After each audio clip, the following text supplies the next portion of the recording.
A virada de ano está chegando e muita gente espera ansiosamente pela queima de fogos.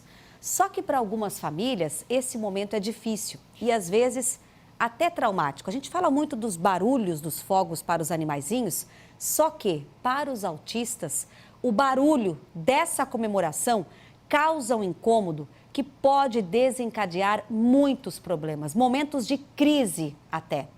A gente então fez o seguinte, preparou uma reportagem, foi conversar com quem tem que lidar com isso todos os anos e, claro, como uma terapeuta aí, né, dá dicas para tentar lidar com essa situação. Olha só. Eles são lindos de apreciar. Na virada do ano ganham minutos de projeção no céu. Mas quando lançam o barulho, aí os fogos de artifício viram uma ameaça para muitas famílias. O transtorno de espectro autista, entre muitas características, tem a hipersensibilidade.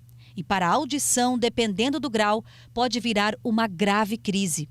Na casa da Melissa, por exemplo, o Réveillon é em casa. Mora ela, irmã e mãe e o sobrinho de 4 anos e meio que tem autismo. A gente não vai para lugar nenhum por conta dele, né?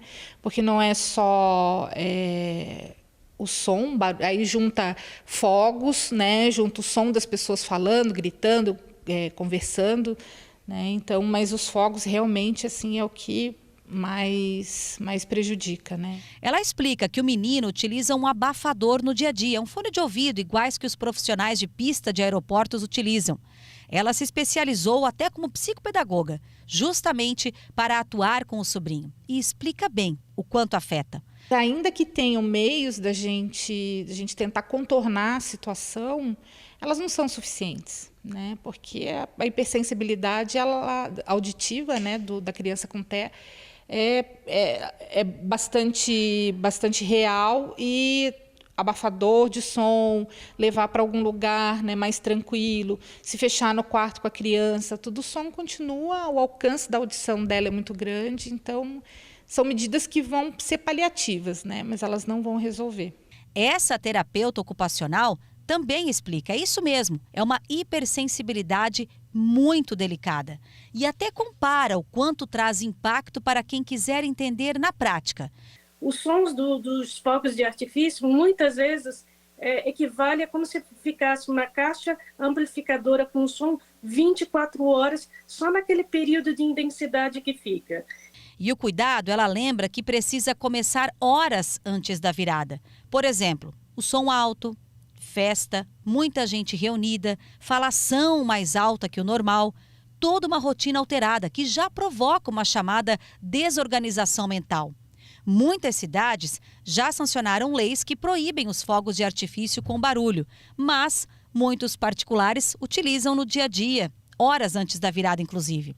E para quem enfrenta dificuldades, a terapeuta destaca algumas dicas valiosas e que em casa mesmo podem ser aplicadas e garantir um ambiente mais adequado e menos agitado para as pessoas com autismo durante essa época.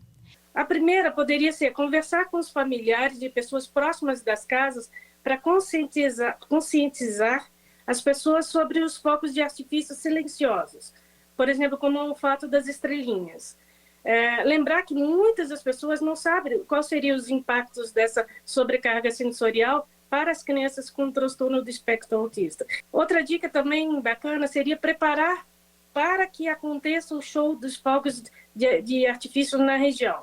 Ver qual o horário, o tempo de duração, o local, como é que vai acontecer o espetáculo para que você possa se organizar com antecedência. E uma última dica seria criar uma história social, né, para antecipar o evento do final de semana. Como vai ser, quem vai estar, quais os barulhos que vão ter na festa, aí você já pode colocar o aplicativo, os sons, para poder ir verificando, a criança sentir como é que isso vai acontecer, aonde a criança vai sentar, com quem vai sentar, quantas das pessoas vão estar ao redor dela. Isso é bacana porque antecipa bastante essas dificuldades de ajuste de resposta da criança no momento da festa.